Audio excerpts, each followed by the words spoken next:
Ya paham ya, makanya saya mohon kalau wudhu itu usahakan sempurna, terutama wudhu sholat. Kalau nggak wudhu sholat itu sebaiknya nggak sempurna, supaya ada bedanya wudhu sholat sama wudhu tidak sholat. Rasulullah itu masyhur gitu ya. Rasulullah itu kadang tawaddu'a wudhu'an khafifan, wudhu yang sederhana, yaitu hanya sekali-sekali dan tidak sempurna. Ketika ditanya as-sholat ya Rasulullah, tidak. Misalnya saya habis makan mau tidur biasanya ya wudhu, tapi tentu tidak perlu sesempurna kayak wudhu sholat, biar ada bedanya. Rasulullah juga gitu, beberapa kali beliau wudhu tapi tidak sesempurna wudhunya untuk sholat. Masyhur itu di riwayat tawaddu'a wudhu'an khafifan duna wudhu'ihi lis sholat. Tapi kalau wudhu untuk sholat asbaghal wudhu, menyempurnakan. Jadi supaya ada bedanya wudhu sholat dan wudhu tidak sholat. Saya ini gak ungdur itu ngaji bodoh kabeh. Makanya saya diantara sholawat yang senang itu sholawatnya Habib Ali Al-Habsyi yang ngarang Simtudur. Kalau beliau baca sholawat itu sholatan yattasilu biha ruhul musolli alaihi bi fayam basitu fi qalbi sirru nuri ta'aluki bi wa hubbi wa yuktabu biha bi inayatillahi ta'ala fi hisbi. Jadi dia baca sholawat itu, ya Allah berikan sholawat kepada kekasihmu Muhammad. Dengan sholawat ini rohnya saya, musolli itu rohnya saya yang membaca sholawat, bisa sambung dengan rohnya Rasulullah. Dan setelah sambung saya terhitung sebagai orang yang mencintai Rasulullah. Dan saya berharap dari cinta itu saya tertulis sebagai umatnya. Apa kan enggak? Mau sholawat itu mau, saya termasuk orang yang enggak saya loh ya. Tapi ya tetap baik dibanding nganggo primbon ya satu sholawatan ini. Tapi boleh punya etika lah dengan Rasulullah itu. Kalau dungo nyifati Nabi yang banyak, ya baru keinginan. Kan banyak tuh sholawat yang seperti yang saya misalnya di kitabnya Sayyid Muhammad ada Allahumma sholli ala sayyidina Muhammad nuri kalam alladzi. Wah nyifati Nabi itu sampai panjang lebar baru menceritakan hajatnya. Kalau kamu kan enggak nyifati Nabi basa-basi, mau sidik kan. Malah kadang orang sholli ala Muhammad. Kok ala Muhammad muni sayyidina aja disoal. Misalnya terus hitungannya wah banyak. Saya termasuk yang enggak setuju, karena itu menurut saya kurang etika. Makanya Rasulullah itu kalau berdoa, kalau sudah nyifati Allah, coba tak beri satu contoh saja doanya Nabi. Alhamdulillah hamdan yuwafi ni'amahu wa yukafi'u mazidah ya rabbana lakal hamdu kama yanbaghi li jalali wajhika 'azimi sultani la nuqsi thana'an 'alaika anta kama asnaita 'ala nafsik. Itu sudah berapa itu nyifati Nabi? Itu belum doanya tuh. Nah kamu kan enggak Allahumma alhamdulillahirabbil alamin Allahumma ya Allah di hajati Yesus gremeng gitu. Seramu tuh kan dan gak bakat wali nanti kalau aku sih sedon kalau sering ngamin itu kan ngomong ngono tapi neng hatiku amin maksudnya amin barno mawon Gusti nanti aku amin tapi amin ke barno mawon Gusti wong ora jelas betul. Jadi aku muni amin tapi amin barno maksudnya ya Allah barno amin maksudnya. Jadi karena tadi setahu saya doanya para nabi, para wali itu memang seperti itu. Ya coba itulah doa tadi aja yang saya sebut itu berapa kalimatnya? Apa? Alhamdulillah hamdan yuwafi ni'amahu wa yukafi'u mazidah ya rabbana lakal hamdu kama yanbaghi li jalali wajhika 'azimi sultani la nuqsi thana'an 'alaika anta kama asnaita 'ala. Enggak terhitung pujian saya kepada engkau sebanyak engkau memuji pada diri engkau sendiri. Allahumma inni a'udzu biridhoka min sakhatika fi mu'afatika min uqubatika wa bika minkal. Allahumma sholli haqi jabarutika wa bikhawsika. Kan panjang sekali doanya wali-wali itu, tapi semuanya mensifati Allah. Bahkan banyak yang kemudian lupa enggak doa. Coba haji, doa haji itu coba. Labbaik Allahumma labbaik la syarika lak innal hamda wan ni'mata laka wal mulka la syarika lak. Wan ni'matu itu kan labbaik, saya siap melaksanakan perintahmu ya Allah sa'dik. Engkau yang punya pujian, engkau la syarika lak. Itu malah enggak ada, jarang malah ada doanya. Itu kalimatnya talbiyah semua. Allahumma antal azil akram itu sudah seperti itu. Karena tadi al mu'min yashghaluhu sana 'ala Allah min ayyakuna li nafsihi dzakiran. Mukmin sejati adalah sibuk memuja Allah sampai lupa jatah dirinya sendiri. Nah, kowe kan gak mujine Allah basa-basi, dongane tenan.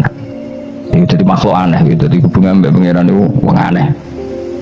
Ya tapi jen ra bakat wali semono iku dadine semono iku. Ya to ngono kok mari wali kakean malah gak elit. Jadi tapi saya mohon itu di sholawat itu usahakan jumlah paling enggak jumlah sholawatnya banyak, doanya sedikit. Paling enggak misalnya kamu tidak punya kalimat yang apa baik ya mau sholawat yang 100 juga di salah biar wiling-wilingan apa kita menyebut kekasihnya Allah lebih banyak ketimbang kita menyebut hajat kita sendiri. diri ya gitulah, paling tidak punya etika seperti itu ya. Kalau kamu nggak punya sewot-sewot sing keren, bacalah selawat berapa 100 terus cerita awam Gusti utang kula kathah mungkin aja wis roh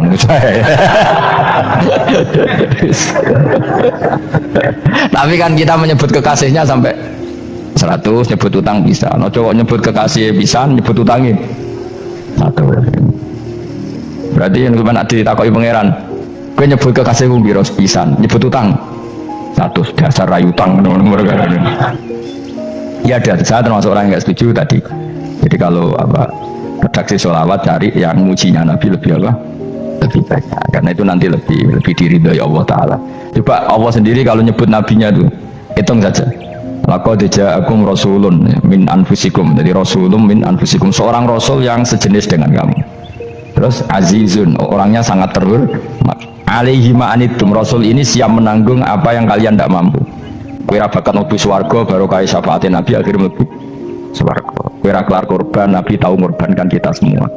Dokha Rasulullah bikab syai'in hada an ahli wa hada amman lam yudokhi min mati jenis alihima anitum, Nabi menanggung apa yang kalian berat. Azizun, Nabi itu ali, terus harisun alaikum, Nabi sangat berkomitmen menyelamatkan kalian. Haris itu keinginan yang berlebihan itu jenis apa? Haris, kayak kuno namanya ini ngungseng, keinginan yang over. Nabi itu sangat berkeinginan kita ini maslahat. Terus bil mu'minina ra'ufur, Allah yang dat yang super saja kalau nyebut nabinya nyifati sebanyak itu. Ada ayat lagi misalnya Rabbana wab'ats fihim rasulam minhum yatlu alaihim ayatika. Muhammad itu siapa? Seorang rasul yang membacakan ayat-ayat Allah. Wa yu'allimuhum, seorang rasul yang mengajari mereka alkitab wal hikmah. Wa yuzakkihim, seorang rasul yang membersihkan akhlak-akhlak kita. Jadi artinya Allah punya tradisi kalau nyifati rasul itu banyak. Juga nyifati orang-orang sekeliling Rasul. Makanya menurut saya madhab Syiah itu nggak pas. Karena Allah kalau nyifati Rasulullah itu jika nyifati orang-orang di sekeliling Rasulullah, dan itu dengan pujian, yaitu Muhammadur Rasulullah walladzina ma'ahu asyidda walal kufar ruhama'u bainahum tarahum ruk'an sajada yabtaguna fadlan minallahi wa ridwana simahum fi wujuhihim min atharis sujud. Itu kan panjang sekali, dan orang-orang sekeliling Muhammad adalah begini. Kayak apa Allah muji para ashabu Rasulillah? Masa kita ikut kelompok yang menghina ashabnya apa? Rasulillah. Makanya kita tetap madzhab ahli sunnah wal jamaah, yaitu mencintai semua sahabat. Karena Allah saja yang Tuhan mensifatinya dengan sehormat itu. Mensifati apa? Ashabu Rasulillah. Disifati orang-orang yang saling kasih sayang sama orang mukmin. Tarahum ruk'an, sujud dan komitmen hidupnya untuk rukuk dan sujud. Simahum fi wujuhihim min asari sujud.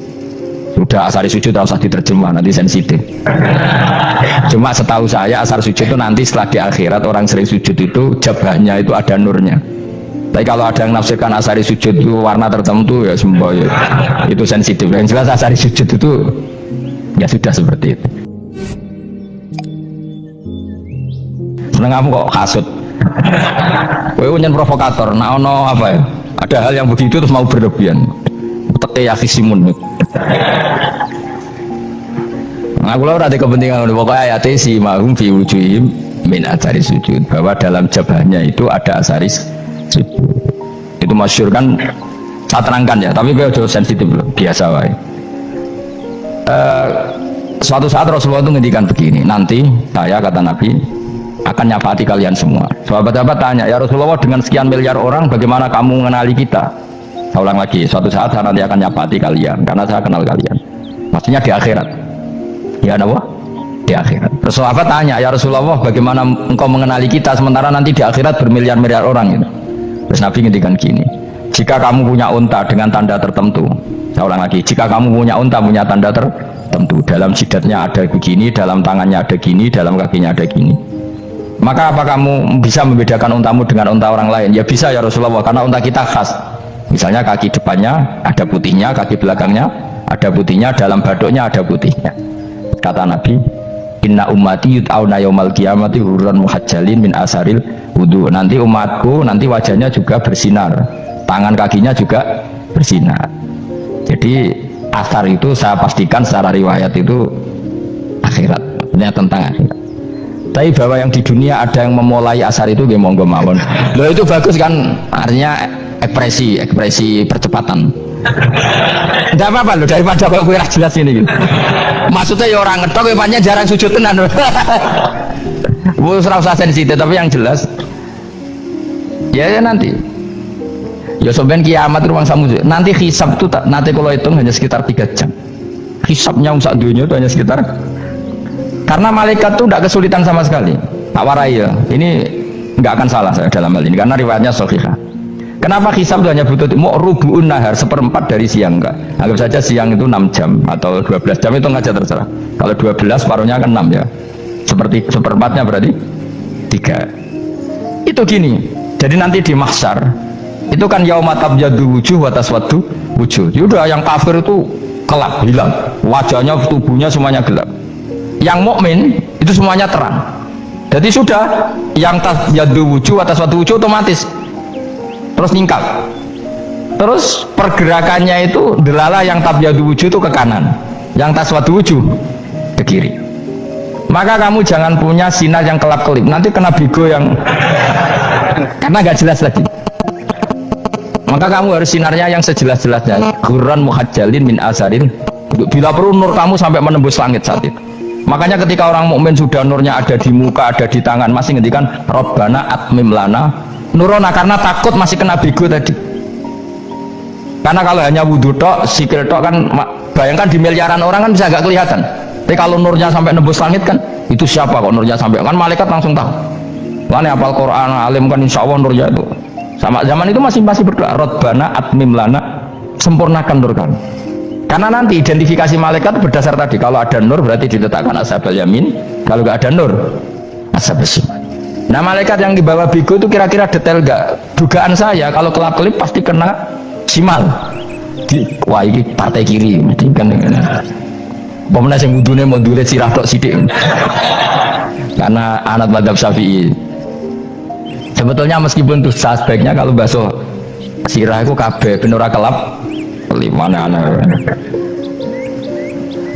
aneh pepesah terus dulat-dulat kok itu sebenarnya ya kelap ya sudah ya. Setelah itu kata ngendikane pangeran yu'raful mujrimuna bisimahum fayukhadu bin nawasi wal aqdam. Orang-orang pendosa kelihatan maka diletakkan di kiri. Nah sama yang orang-orang baik simahum fi wujuhim beda sari. Jadi ayat itu jelas tentang akhirat. Tapi kira usah terus provokasi. Seneng kok ya khisimun maksudnya provokator gitu. Jadi nanti yang mukmin jelas nurnya. Lah nur ini nanti dengan kadar iman kamu, perilaku kamu. Ada yang kelap-kelip, ada yang. Nah yang kelap-kelip ini orang kena bigo itu tadi. Nanti setelah kena bigo ikut ashabi simal, yang kelap-kelip disortir lagi malaikat yang bagian detail kan ada nanti. Nah ini terus ditubir neraka. Yang kafir benar-benar neraka, yang ini ditubir neraka.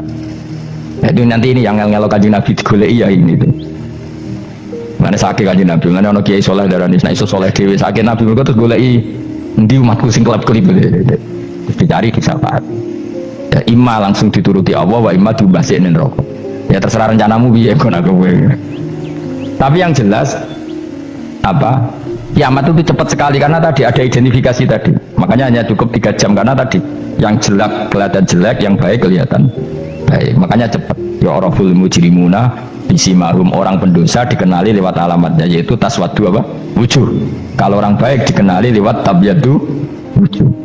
Nah terus setelah nyingkir, ini ngono tak warai kiamat.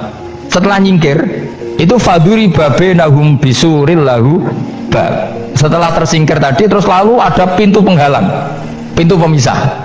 Nah pintu pemisah tadi yang sisi kanan langsung jadi surga, yang sisi kiri jadi neraka. Itu disebut faduri babenahum bisuril lahu bab batinu fi rahmatu wa dhahiruhu min qibalihil adab. Yang pintu arah kanan otomatis wilayah surga, yang pintu kiri otomatis wilayah neraka. Nah problemnya ketika penutupan pintu itu yang kelap-kelip itu katut kemana ini yang makanya kamu jangan malak partai yang apa kelap-kelip yang nggak jelas itu koalisi kemana ya. Kalau partai besar kan iso nyalon presiden, partai kecil ini kan ikut mana ini kan sing sak ngisore 1%, 2% kan repot. Loh, coba misalnya nur kamu 2%, berarti gelap kamu kan 98%. Kira-kira malaikat mengkategorikan kemana coba? Ayo jawab. Gelap. Loh, kode semangat Pak. Padahal itu bagian dari kamu. Kalau satu tubuh itu sinarnya hanya 2%, kira-kira kategorinya itu partai gelap, partai terang. Waduh semangat kok ya dulu. Berarti ke Garuk kemana? Kiri. Tapi bisa saja malaikat cara berpikir gini. Tapi kok ada cahayanya ya? Padahal kata Allah, yang bercahaya ashabul yamin. Kan nggak ada bilang cahaya terang. Bisa saja malaikat, alhamdulillah berpikir begitu. Ya nanti kita rayu saja supaya berpikir ini kan. Yang penting ada cahaya. Kan Allah tidak bilang terang apa kelap-kelip. Ya mungkin saja asal ada cahaya. Dikategorikan lahu nur, punya apa? Nur. Tapi yang jelas saat itu pun yang sudah punya cahaya masih berdoa Rabbana atsmim lana nuruna, ya Allah saya mohon sekali nur-nur kami sempurna. Jadi ini saya bantu teman-teman yang hafid supaya tahu maknanya ya, dan yang nggak hafid ya dengar ya. Kalau nur itu penting, makanya Nabi itu kayak apa? Nabi itu orang super itu kalau ngendikan wa matal min fauqi nuran wa min tahti nuran wa an yamini nuran wa an simali nuran, sampai terakhir Nabi masih mendoa untuk dirinya waj'alli nuran, dan semua tubuh saya jadi nur. Saya Nabi sudah gitu, ya Allah jadikan sisi depanku nur, belakang kami nur, kanan nur, kiri nur, terakhir itu apa? Waj'alni nuran, dan doa semoga semua tubuh saya jadi. Itu termasuk doa yang sering saya baca. Karena saya takut kelap-kelip tadi, ini bahaya ini kalau malaikat. Saya tidak tahu cara berpikir malaikat tadi, apa ngitung 98% maka dikategorikan apa? Gelap, apa dihitung nurnya saja. Wong instruksinya Allah kan yang ada nur ashabul yamin. Meskipun kelap-kelip kan punya nur. Saya tidak tahu nanti ikut 2% ikut mana kalau di partai koalisi itu. Ikut yang menang biasanya, ikut yang apa? Ya paham ya, makanya saya mohon kalau wudhu itu usahakan sempurna, terutama wudhu sholat. Kalau nggak wudhu sholat itu sebaiknya nggak sempurna, supaya ada bedanya wudhu sholat sama wudhu tidak sholat. Rasulullah itu masyhur gitu ya, Rasulullah itu kadang tawadhu wudhu'an khafifan, wudhu yang sederhana, yaitu hanya sekali-sekali dan tidak sempurna. Ketika ditanya as-sholat ya Rasulullah, tidak. Misalnya saya habis makan mau tidur biasanya ya wudhu, tapi tentu tidak perlu sesempurna kayak wudhu sholat, biar ada bedanya. Rasulullah juga gitu, beberapa kali beliau wudhu tapi tidak sesempurna wudhunya untuk sholat. Masyhur itu di riwayat tawadhu wudhu'an khafifan duna wudhu'ihi lis sholat. Tapi kalau wudhu untuk sholat asbaghal wudhu, menyempurnakan wudhu. Jadi supaya ada bedanya wudhu sholat dan wudhu tidak. Saya ini gak umur itu ngaji bodoh kabeh. Abu Bakar ya gitu, ono wong puasa sunat kok nyediakno buka dimarahin. Istrinya pernah nyediakan buka beliau untuk puasa sunat, itu embernya dipecahi Abu Bakar. Ditanya kenapa gitu, apakah kamu akan menyaingi Ramadan? Jadi gak boleh memperlakukan puasa sunat kayak Ramadan. Ya biasa saja kalau puasa sunat kok wah buka kolak opo, Ramadannya ya iri tuh, ini gimana kok saya disaingi ini. Jadi kabeh itu ada proporsinya, ada apa? Makanya megang Quran ya wudhu, megang wudhu. Nah kabeh gitaran terus wudhu, pengiran tersinggung, iya kok menjaga gitar wudhu. Jadi gak boleh kebaikan disaingi, itu juga gak boleh. Bapak gue serke wudhu sampai nyekel gitar. Quran tersinggung, wah semen ibu gak semen kan. Malaikat panitia kan ya tersinggung. Kabeh itu kan ada proporsinya apa? Ada proporsi.